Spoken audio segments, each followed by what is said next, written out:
আশা করছি তোমরা সকলে ভালো আছো আর তোমাদের অভিষ্ট লক্ষ্যে পৌঁছানোর জন্য জোর কদমে পড়াশোনা চালিয়ে যাচ্ছ। তো গত যে ক্লাসটা আমরা আমাদের চ্যানেলে দিয়েছি, যে ক্লাসটাতে আমরা ডাইসের যত প্রবলেম ছিল সেই প্রবলেমগুলোকে চারখানা ফরম্যাটে ভাগ করেছিলাম। Case 1, case 2, case 3, case 4। গতকালকের ক্লাসটা ছিল কেস 1-এর উপরে। কেস 1 সংক্রান্ত যত সমস্যা, যত রকমের কঠিন সমস্যা পরীক্ষায় আসুক না কেন, আমরা চুটকি মেরে সেই সমস্যাগুলো সমাধান করতে পারবো এবং সেটা নিয়েই তার উপর ডিপেন্ড করে একটা ক্লাস আমরা ইউটিউবে দিয়েছি। যারা এখনও পর্যন্ত দেখোনি বা যারা এই ভিডিওতে এসে কেস 1 সম্পর্কে নতুন ভাবে জানতে চাইছো বা কী ধরনের কোশ্চেন আসে, কেস 1 প্রবলেমটা কীভাবে আমরা সলভ করি, তারা অবশ্যই গিয়ে একটু আমাদের আপলোড করা ভিডিওটাকে তোমরা একটু দেখে নিও বা আমাদের লাস্ট ক্লাসটাকে তোমরা একটু দেখে নিও। আজকে আমরা এসেছি আমাদের সেকেন্ড ক্লাসটা নিয়ে। সেকেন্ড ক্লাসটা হচ্ছে ডাইসের আরেকটু স্ট্যান্ডার্ড যে কোয়ালিটিগুলো আছে, যার আরেকটু কঠিনের দিকে যাচ্ছে। এবার কেস 2, এরপরে কেস 3, কেস 4 নিয়ে আমরা বিভিন্ন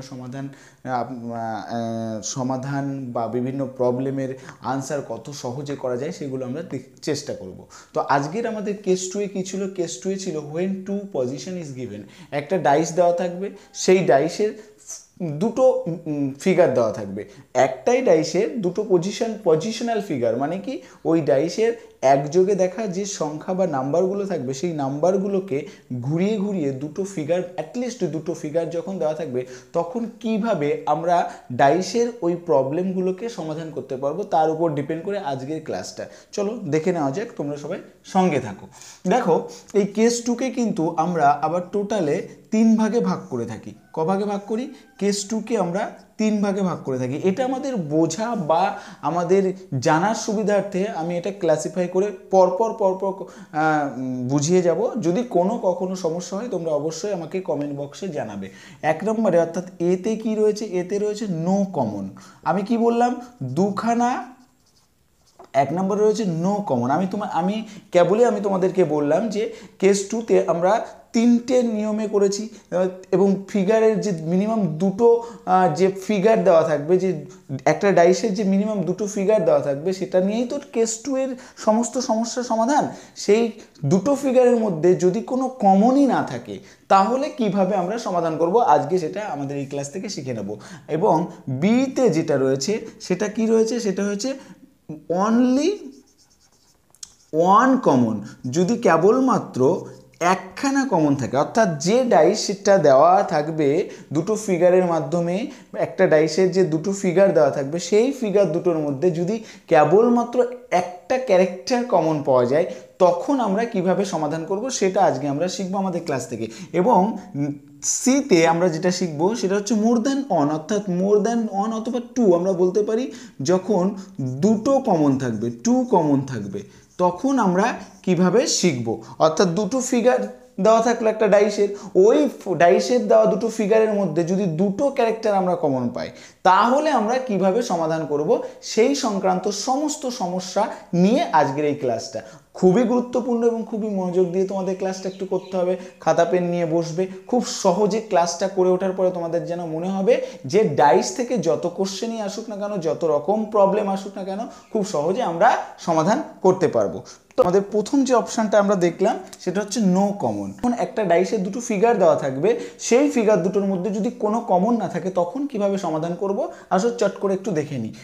দেখো, এই যে আমি দুটো ডাইস নিয়েছি, মানে একটা ডাইসের দুটো ফিগার নিয়েছি, এই দুটো ফিগারের মধ্যে আমাকে দেখতে হবে যে কোনো কমন আছে কি না। আমরা দেখতে পাচ্ছি যে একযোগে দেখা ফিগার 1 থেকে 1, 2, 3 পাচ্ছি, আর ফিগার 2-তে পাচ্ছি 4, 5, 6। অর্থাৎ এই দুটো ফিগারের মধ্যে আপাতত আমরা কোনো মিল দেখতে পাচ্ছি না। তাহলে কি, যদি কোনো কমনই না থাকে, দ্যাট ইজ নো কমন। তাহলে নো কমন হলে আমরা কি বলবো, কিভাবে পাবো, সেটা আমায় দেখতে হবে। এবার যদি বলে আমাকে যে 5-এর বিপরীতে কি আছে, ঠিক আছে, অথবা যদি বলে 6-এর বিপরীতে কি আছে, তাহলে তো আমাকে সেটা অ্যান্সার করতে হবে, কিন্তু এখানে কোনো কমন নেই। তাহলে অবশ্যই আমাকে প্রথম জাস্টিফাই করতে হবে ওই যে ডাইসের ফিগারগুলো দেওয়া আছে, এই ফিগারগুলো দেখে আমাকে ফার্স্ট জাস্টিফাই করতে হবে যে ওই ডাইসটা কি স্ট্যান্ডার্ড ডাইস, অরিজিনাল ডাইস। যদি স্ট্যান্ডার্ড ডাইস হয়, আমরা জানি স্ট্যান্ডার্ড ডাইস হলে পরস্পর বিপরীত যে তলে অবস্থান করা ডিজিট বা ক্যারেক্টারের যোগফল 7 হবে। আর যদি স্ট্যান্ডার্ড ডাইস না হয়, জেনারেল ডাইস হয়, তো নেক্সট জেনারেল ডাইসের যে নিয়ম আছে সেগুলো পরবর্তীতে আমি দেখছি, পরের যে রুলসগুলো রয়েছে 1 কমন 2 কমন, সেক্ষেত্রে আমি বলে দেবো। তাহলে কি হলো, এখানটায় দেখছি এটা স্ট্যান্ডার্ড ডাইস, কারণ স্ট্যান্ডার্ড ডাইসে এটা একযোগে যোগফল কখনো 7 হতে পারে না। স্ট্যান্ডার্ড ডাইস হলে এখানকার একযোগে দেখা ডিজিটগুলোর কোনোটারই যোগফল 7 হচ্ছে না, তাহলে এরা বিপরীত পাশগুলো অবশ্যই 7 হবে। তাহলে স্ট্যান্ডার্ড ডাইস হলে পরে 5-এর বিপরীতে আমরা পাবো কত, 2 পাবো, 6-এর বিপরীতের তলে আমরা পাবো 1। ক্লিয়ার হলো? তাহলে আমরা একটু জিস্ট দেখে নিই, সারসংক্ষেপটা কি হলো। ফার্স্ট যে গিভেন কেস 2 এর প্রথম যে ফিগারটা দেওয়া থাকবে ডাইসের, ওই ফিগার দুটোর মধ্যে অল টাইম এখানে কিন্তু কেস 2 মানেই হচ্ছে দুটো ফিগার নিয়ে কথাবার্তা হবে। যে দুটো ফিগার দেওয়া থাকবে সেই দুটো ফিগারের মধ্যে আমি দেখব যে ফিগার দুটোতে একযোগে দেখা কোনো ক্যারেক্টারের মধ্যে পরস্পর মিল আছে কি না। যদি দেখি কোনো মিল নেই, তাহলে অবশ্যই আমরা রুল নাম্বার এ বা কমন নো কমন নিয়মটা প্রয়োগ করব। নো কমন নিয়মে কি, যখন দেখব কোনো মিল নেই, তাহলে যে ফিগার দেওয়া আছে সেই ফিগারের ক্যারেক্টারগুলোর মধ্যে আমরা তুলনা করে দেখব যে মিল পাচ্ছি না, দেন জাস্টিফাই করব either the dice is standard or non standard. অর্থাৎ আমরা তুলনা করে দেখব যে এই যে ডাইসটা দেওয়া আছে ফিগার দেখে বুঝতে হবে যেটা স্ট্যান্ডার্ড ডাইস কি না এটা নন স্ট্যান্ডার্ড ডাইস বা জেনারেল ডাইস। যদি স্ট্যান্ডার্ড ডাইস হয় তাহলে আমরা জানি স্ট্যান্ডার্ড ডাইস কিভাবে বুঝবো, সেটা প্রথম ক্লাসে দিয়ে দিয়েছি, তোমরা একটু ভালো করে, প্রথম ক্লাসে কিন্তু আমি স্ট্যান্ডার্ড নন স্ট্যান্ডার্ড ডাইসটা সম্পর্কেই বলেছি, ওইটা তোমরা খুব সুন্দর করে একটু দেখে নেবে। আর তাহলে স্ট্যান্ডার্ড ডাইস হলে আমরা বলতে পারবো যে 5-এর বিপরীতে 2 আছে, 6-এর বিপরীতে 1 আছে। ক্লিয়ার হলো? এরপরে আমরা চলে যাই সেকেন্ড অপশানে। বিতে ছিল অনলি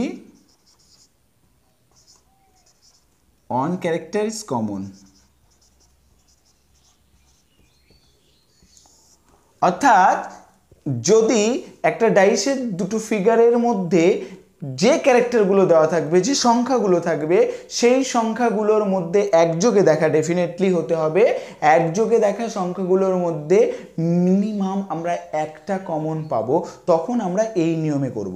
কিভাবে, চলো জাস্ট দেখে নিই কিভাবে করতে হবে। যখন একটা ডাইসের দুটো ফিগার দেখতে পাচ্ছি আমি, দ্যাট ইজ কেস 2, আমাদের মাথায় আসতে হবে সেটা হচ্ছে কেস 2তে।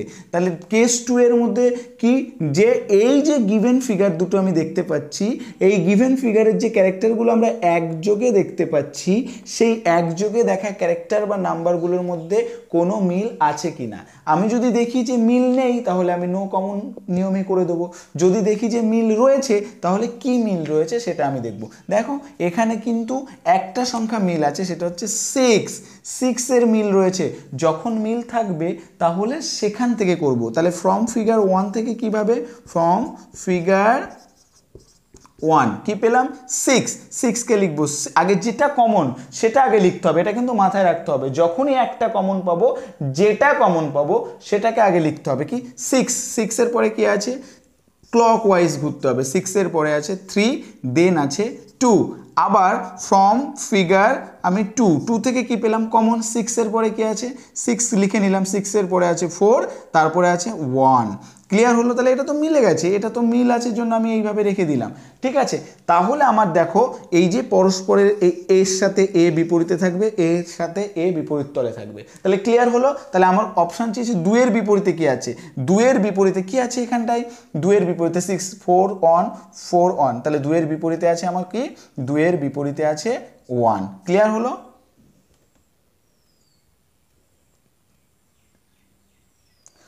এখানে অপশানই দিইনি, এখানে 2-এর বিপরীতে আছে আমার 1। এই হচ্ছে আমার সঠিক উত্তর হয়ে গেল। ঠিক আছে, এই হচ্ছে সঠিক উত্তর, 2-এর বিপরীতে আছে আমার 1। ক্লিয়ার হলো? তাহলে এই হচ্ছে যখন অনলি 1 কমন দেওয়া থাকবে। মনে রাখতে হবে যে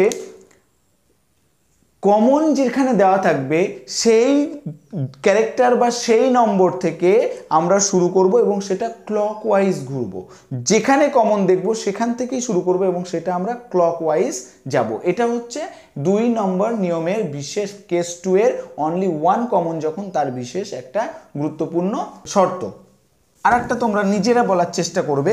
কোশ্চেন নাম্বার 2-তে দুটো ফিগার রয়েছে, সেই ফিগার দুটো কি কি রয়েছে, একটাতে একযোগে দেখতে পাচ্ছি আমি 2 6 5, আর একটাকে দেখতে পাচ্ছি 1 3 5। তাহলে কমন কি পাচ্ছি, অনলি 1 কমন পাচ্ছি, সেটা পাচ্ছি আমি 5 5 কমন পাচ্ছি, তাহলে প্রথম ফিগার থেকে আমি কি পাবো, প্রথম ফিগার থেকে 5 লিখে নেব, নিয়ে 5-এর পরে ডিরেকশনটা কোন দিকে হবে, ক্লকওয়াইজ ডিরেকশন হবে, 2 দেন 6, আবার এদিকেও 5 পেয়েছি, তারপরে ডিরেকশনটা হবে ক্লকওয়াইজ, তাহলে 5 লিখে নিলাম, তারপরে হচ্ছে 1 এবং 3, তাহলে আমার চেয়েছে কি 3-এর অপোজিটে কি আছে, দেখো 3-এর অপোজিটে কে থাকছে, 6, তাহলে আমার সঠিক উত্তর হয়ে যাবে 6। যদি আমাকে বলতো 3-এর অপোজিটে না দিয়ে দিতেও, আমাকে বলতো 5-এর অপোজিটে কে আছে, তখন বের করতে, কারণ এই দুটো তো কমন, তাহলে আমি কি পেতাম, দেখো 1-এর অপোজিটে কাকে পাচ্ছি, 2-কে পাচ্ছি, তারপরে 3-এর অপোজিটে কাকে পাচ্ছি আমি 6-কে পাচ্ছি, তাহলে বাদ থাকলো কি 5-এর অপোজিটে 4 থাকবে না বাদ, কারণ 3-এর অপোজিটে 6 পেয়ে যাচ্ছে, 1-এর অপোজিটে 2 পাচ্ছি, আর বাদ রয়েছে 5 আর 4,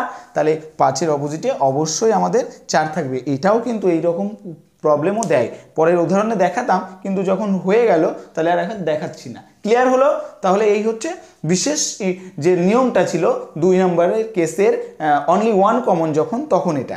এরপরে আমরা চলে আসব 3 নম্বর যে কেস, 2 নম্বর কেসের যেটা রয়েছে সেটা হচ্ছে কি, যখন 2 কমন থাকবে। সি নাম্বারে আমরা দেখেছিলাম যখন 2 ক্যারেক্টার কমন থাকবে।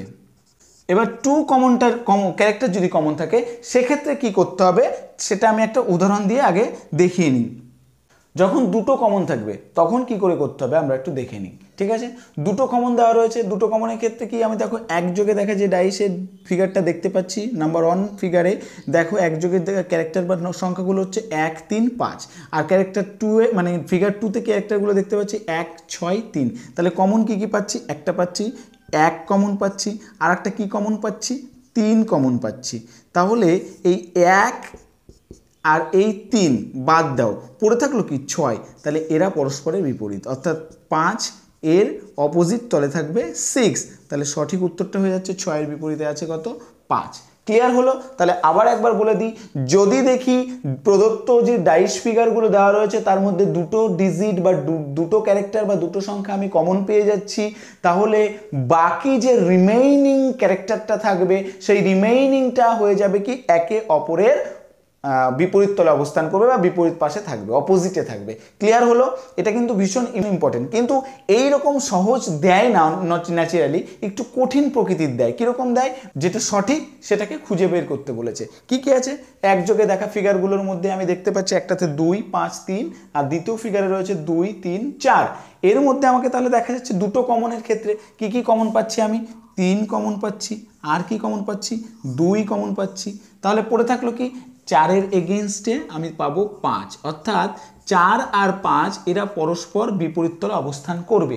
এইবার এই যে দুটো ফিগার দেওয়া আছে, এই দুটো ফিগার থেকে আমি 100% বলতে পারবো এটা সত্য যে 4-এর এগেনস্টে আমরা 5ই পাবো, এইটাই শুধু বলতে পারবো। আমি বলতে পারবো না তাহলে 2-এর এগেনস্ট অপোজিটে কত আছে, বলতে পারবো না যে 3-এর অপোজিটে কত আছে, এটা এই ফিগার থেকে বলা যাবে না। এই ফিগার থেকে আমি যেটা বলতে পারবো 100% 100% সঠিক বলতে পারবো, 100% সঠিক বলতে পারবো, সেটা হচ্ছে কি 4-এর অপোজিটে 5 বা 5-এর অপোজিটে 4 থাকবে।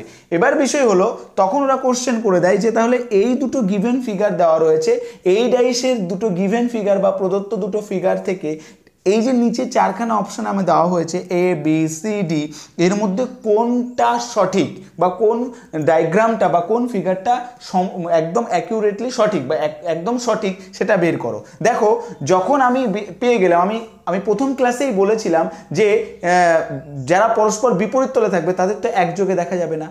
ক্লিয়ার হলো? আবার যারা পরস্পর বিপরীত তলে থাকবে তাদের একযোগে মিসিংও করা যাবে না। এটাই হচ্ছে সবচেয়ে বড়, অর্থাৎ যারা পরস্পর বিপরীতে অবস্থান করবে না তাদের দুজনকেই একসঙ্গে একযোগে দেখতে পাবো, না তাদের দুজনকেই একসঙ্গে অমিট বা দেখতে পাবো না, এরকম হবে না। ক্লিয়ার হলো? আবার বলি, যারা পরস্পর বিপরীতে অবস্থান করবে তাদের দুজনকে কখনোই একযোগে দেখা যাবে না, আবার এমনও হবে না যে তাদের দুজনকেই একসঙ্গে দেখা গেল। এবার দেখো আমার 4 আর 5 পরস্পর বিপরীতে রয়েছে, তাহলে একযোগে প্রথমটায় দেখো দুটোই অমিট আছে, এটা হতে পারে কি, হতে পারে না, কারণ 4 আর 5 যদি বিপরীত তলে অবস্থান করে তাহলে তাদেরকে একযোগে দেখা যাবে না। আবার একযোগে যদি দেখা না যায়, একযোগে দেখা যখন যাবে না তাহলে ওরা দুটোর একসঙ্গে দুটোর কেউই মিসিং হবে না। এখানে দেখো 4 5-এর মধ্যে কেউই নেই, তাহলে এটা হতে পারে না। তারপরে চলে যাও, এক্ষেত্রে 6 আছে, এটা কত আছে, এটা হচ্ছে 6 2 3, এক্ষেত্রেও কিন্তু নেই, এটাও ক্যান্সেল। এটাও কিন্তু হতে পারে না, কারণ এখানটায় দুটোর একটাও নেই। আবার চলে আসো এইখানটায় যে কি আছে 5 6 1, এই 5 6 1 দেখো একটা আমার রয়েছে, তাহলে আমি যেহেতু জানি 4-এর এগেনস্টে মানে 4-এর বিপরীতে বা 5 বা 5-এর বিপরীতে যদি 4 হয় তাহলে দুটোকে আমরা একযোগে দেখতে পাবো না। আমি দেখতে পাচ্ছি একটা রয়েছে, সেটা হচ্ছে 5, তাহলে ডেফিনেটলি তার অপোজিট সাইড যেটা রয়েছে সেটার অবশ্যই আমি 4 আছে, কারণ আমরা পেয়ে গেছি 4, তাহলে এইটা একমাত্র সঠিক। কিন্তু পরেরটা আমরা দেখে নেই, দেখো এখানে 4 5 দুটো একসঙ্গে দেখা যাচ্ছে, যেহেতু এরা পরস্পর বিপরীত তলে অবস্থান করবে বা বিপরীত অবস্থান করবে সেই কারণে এদেরকে একসঙ্গে দেখা যাবে না। ক্লিয়ার হলো? তাহলে এটাও হতে পারে না, তাহলে সঠিক উত্তরটা হয়ে যাচ্ছে অপশান সি। অপশান সি হয়ে যাচ্ছে সঠিক উত্তর। এই ছিল আজকে আমাদের ডাইসের থেকে যে সমস্ত কোশ্চেন আসে, সেই কোশ্চেনগুলো কী ধরনের কোশ্চেন আসে, কেমন ভাবে সেগুলো উপস্থাপিত হয় পরীক্ষার হলে এবং সেগুলোকে কিভাবে সমাধান করা যায় সেটা নিয়ে আজকে তৃতীয় ক্লাসে আমরা আবার হাজির হব 3 নম্বর কেস নিয়ে, এবং 3 নম্বর কেস আরও গুরুত্বপূর্ণ হতে চলেছে। তোমরা অবশ্যই আমাদের সঙ্গে থাকবে, আমাদেরকে অবশ্যই তোমরা লাইক শেয়ার কমেন্ট করে উৎসাহিত করবে। আর যারা নতুন এসছো চ্যানেলে তারা অবশ্যই চ্যানেলটি সাবস্ক্রাইব করে পাশে থাকা বেল আইকনটি প্রেস করে রাখবে, যাতে নতুন কোনো ক্লাস বা ভিডিও তোমাদের কাছে সহজেই পৌঁছে দিতে পারি। সাথে থাকার জন্য তোমাদের সকলকে ধন্যবাদ।